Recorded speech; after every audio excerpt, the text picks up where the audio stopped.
মানুষ আপনাকে কষ্ট দিচ্ছে, তাকিয়ে আছেন আল্লাহ। নিয়ামত, তাকিয়ে আছেন আল্লাহ। এবার আপনার সেই মানুষের দেওয়া কষ্ট তিল তিল তিল তিল করে আস্তে আস্তে সহ্য ক্ষমতার বাইরে চলে যাচ্ছে। আপনার রব তাকিয়ে আছে। শনিবার, রবিবার, সোমবার, মঙ্গলবার, বুধ হয়ে বৃহস্পতি হয়ে আবার শুক্রবার, সপ্তাহ চলে যাচ্ছে, মাস হয়ে যাচ্ছে। আপনি শুধু রবের দিকে তাকায় সবর করে আছেন।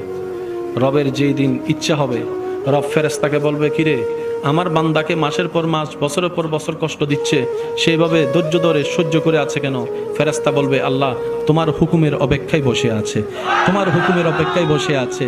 সে তোমাকে সন্তুষ্টি করার জন্য মুখ থাকার পরও গালির পরিবর্তে গালি দিচ্ছে না।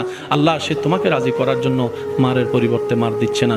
সে দুনিয়ার মানুষ সৃষ্টি তাকে কষ্ট দিচ্ছে, সে তোমার সৃষ্টিকে ভালোবাসা দিয়ে যাচ্ছে, মায়া দিয়ে যাচ্ছে, সেবা দিয়ে যাচ্ছে।